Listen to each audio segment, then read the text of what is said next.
Week 12 didn't exactly provide the chaos underwhelming slates normally do. That's okay because in the absence of chaos was clarity, which is equally as good.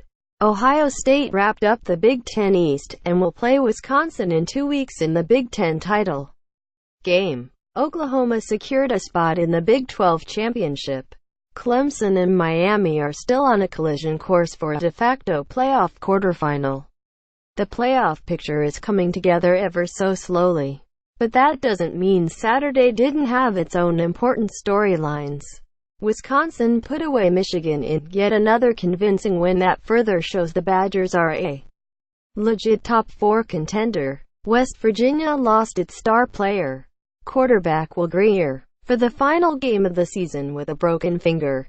From these storylines and more, we hash out the best and worst below with this week's version of winners and losers. Winners. Wisconsin. Look, you don't need anyone to wax poetic about the Badgers. There's nothing flashy about them. They run the ball extremely well, play lights-out defense, and sometimes quarterback Alex Hornibrook makes some throws you didn't know he had in him, because he also makes bad throws.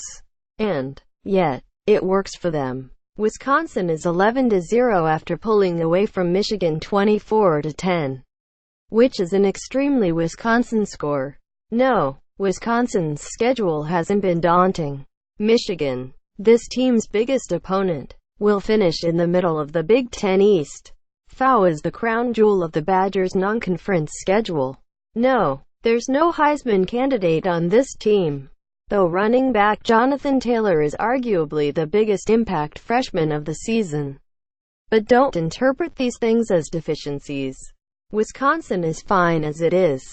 Thank you. Winning games your way is the best way. And Wisconsin needs only to do that 2 more times in 2 weeks. There's been more chatter lately about a 2-loss Buckeye team in the playoff than a 13-0 at Badger football demanding a berth. Maybe that's a big mistake. Chris Fowler, at Seb Fowler, November 18, 2017. Florida Atlantic coach Lane Kiffin. There are differing opinions about the man, that's for sure, but there's one thing that should be universally agreed upon. He can call plays and he can coach. At 8-3 thanks to a win over FIU, the Owls punch their ticket to the Conference USA Championship game in 2 weeks for a rematch against North Texas. Keep in mind FAU was 3-9 last season. Granted, Kiffin inherited a program ready to go bowling, but the turnaround happened quicker than expected. Kiffin said earlier this week he wanted to stay at FAU beyond the 2017 season. He might have to, whether he really wants to or not. There's still some anxiety out there about hiring him long-term, but he's doing an awful lot to rebuild his reputation. It is interesting given what they've done this year how little buzz you hear about Lane and other jobs. In many people's eyes, he still needs to prove he's mature enough to handle it. Dan Woken, at Dan Woken, November 18, 2017. Georgia running back Nick Chubb. It's been a long road for Chubb. He's unquestionably one of college football's top running backs year in and year out. But for whatever reason, he never quite gets all the individual accolades or awards, not that he's into that type of stuff. Anyway, Chubb needed 106 yards to eclipse 1,000 yards, something he's done in 2 of his previous 3 seasons. Not only did Chubb get 1,000 yards in Georgia's win over Kentucky, he got it on this touchdown run. Have a day, Nick Chubb. Have a day. Pic. Twitter. @6PZU6Q CBS Sports. At CBS Sports. November 18, 2017. Chubb finished with 151 yards and 2 touchdowns, with Sony Michel adding 3 scores on Senior Day. Oregon. Oregon's 48-28 win over Arizona was big on 2 fronts. For one, it marked the return of quarterback Justin Herbert from injury, and he didn't disappoint with 235 yards passing, a touchdown and a pick. For reference, That was the first time Oregon had passed for more than 200 yards in a game since Sept. 23, and the first time the offense went over 100 yards through the air in 4 games. That took the pressure off of running back Royce Freeman, who went for 135 and 4 scores. 2. The Ducks' defense continues to be the underappreciated, feel-good story of the season. Oregon limited Arizona's dynamic quarterback Khalil Tate to under 4 yards per play. Oregon's run defense has been good, but this was on another level. Coach Willie Taggart and defensive coordinator Jim Leavitt know their stuff. Khalil Tate rushed yards by game. Colo, 327. UCLA, 230. Cal, 137. WSU, 146. USC, 161. OSU, 206. Oregon, 32. Dan Rubenstein, at Dan Rubenstein, November 19, 2017. Losers. Iowa. Kinnick Stadium could be confused as the singularity of a black hole. There's no way to tell this for sure because, well, no one knows what the singularity of a black hole looks like. What we do know is, once a year, Kinnick is a place where great teams go to disappear forever by way of being painfully stretched apart until they are mere atoms.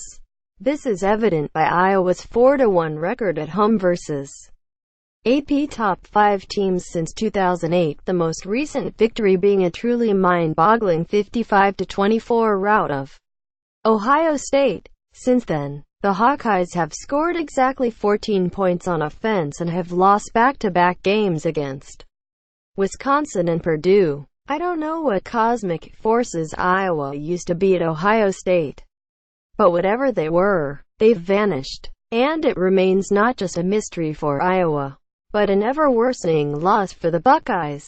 West Virginia's offensive crisis. Losing to Texas 28-14 is probably the least of West Virginia's worries. Star quarterback Will Grier left the game in the first half with a gruesome finger injury and didn't return. Grier suffered the injury while running toward the end zone on a 3rd-and-1 play. Not only did he fail to score, he fumbled into the end zone for a Texas touchback while injuring his throwing hand. Why do you have to have the quarterback run all the way around the edge? Coach Dana Holgorsen asked after the game. When quarterbacks run the ball, bad things happen. Hand the ball off. It's 2nd-and-1. Hand it off. I gotta make sure that happens. Questioning the play in hindsight doesn't do much. But the big picture is that there's a clear disconnect between Holgorsen, play caller Jake Spavital, and what transpired on the field. That has been West Virginia's biggest problem as of late. Even when Grier was healthy. Kyle Whittingham's curious late-game timeout. This one is going to sting. Whittingham's timeout against Washington with 24 seconds left in the 4th quarter with the game tied at 30 was unnecessary. The Huskies had the ball at their own 30-yard line and were clearly playing for overtime. But Whittingham took the timeout, likely to force the Huskies to take another snap with the off chance that they fumble, giving the Utes one more shot at a go-ahead score. Instead, Washington took the opportunity to drive 49 yards on 2 plays and kick the game-winning field goal as time expired. Talk about a call backfiring. Lamar Jackson and the egregious, inevitable Heisman snub. Jackson isn't going to win the Heisman for a 2nd consecutive year. And that's fine. It's a reality that many have come to terms with since before the season even began. Repeating as the Heisman winner is crazy hard. Which is why there's only one player ever, Ohio State's Archie Griffin, to do it. So much has to go right to win the Heisman. And then all of those things need to go right again the next year. But Heisman voters are kidding themselves if they don't think Jackson is at least worthy of another invite to New York. I don't care what his team's record is. And frankly, it shouldn't matter that much. He's the most difficult quarterback to defend in college football because of how far he's come in his accuracy. It used to be that his ball placement complemented his mobility and athleticism. Now, Those aspects of his game are basically equal. Best of the rest. Texas Tech skanked field goal. I'm never of the belief that one play sums up a game. But this play sums up Texas Tech's 27-3 loss to TCU. There was a major crosswind in Lubbock, but I don't know that you can blame it on this sad field goal, which, by the way, was an extremely un-Cliff Kingsbury move. These thirsty Nebraska fans. It's no secret Nebraska wants Scott Frost to come home. There are technicalities in the way. Mike Riley is still technically the coach and Frost is working on getting UCF to a New Year's Six bowl berth. Eventually, though, the two sides will speak. In the meantime, here are some Nebraska fans trying to sway Frost during the night's 45-19 win over Temple. Frost won't make a decision based on a few fans, but you have to admire the hustle. Virginia Tech. There's just something appropriate and satisfying about Virginia Tech winning a game on a goal line stand orchestrated by longtime defensive coordinator Bud Foster. Here's the final play of the Hokies' 20-14 win over Pitt. At VT_football held on at the goal line for the victory. Pick. Twitter.com. Your GJACC Digital Network. At TheACDN. November 18, 2017. Kansas State wide receiver Byron Pringle. Pringle's big day was nearly spoiled by an Oklahoma State comeback for the ages. Instead, the Cowboys came up just short in a 45-40 loss. Pringle, meanwhile, had 4 grabs for 166 yards and 3 touchdowns of 47, 46 and 60 yards, respectively. He also had an 89-yard kick return for a touchdown. Stanford coach David Shaw. Shaw's win over Cal on Saturday moved him to 72 career wins on the farm. That passes one Pop Warner for the most all-time in program history. Not too shabby. Plus, the Cardinals are still in position to win the Pac-12 North with a Washington State loss in the Apple Cup next week. San Diego State running back Rashad Penny, the versatile playmaker, had 222 yards rushing plus 2 rushing touchdowns, a kickoff return for a touchdown and a punt return for a touchdown in a win over Nevada. Now if only we had a penny for every touchdown he scored this season. I'm sorry. Rush TD, punt return TD, kick return TD. Rashad Penny is one bad man. Pick. Twitter. WH1 Woodkit CBS Sports Network. At CBS Sportsnet. November 19, 2017. Missouri. The Tigers started 1-5 and have since won 5 straight to reach bowl eligibility. Granted, playing Vanderbilt plus a hapless Tennessee and Florida is more manageable than Auburn and Georgia.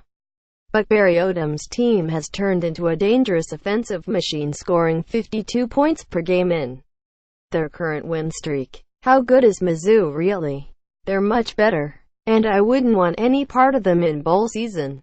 Florida State wide receiver Justin Motlow, the walk-on, nabbed his first career touchdown late in Florida State's 77-6 win over Delaware State. Motlow, on senior day, no less, became the first member of the Seminole tribe to actually score a touchdown for the Seminoles. South Alabama. The Jaguars are the toughest college football team to figure out. They have respectable wins over Troy and Arkansas State, and then got blanked by previously winless Georgia Southern 52-0 on Saturday. I repeat, 52-0. South Alabama has a history of being weird, too. Last season, the Jags beat Mississippi State and San Diego State, but lost to 4-8 Louisiana Monroe. Quick hits.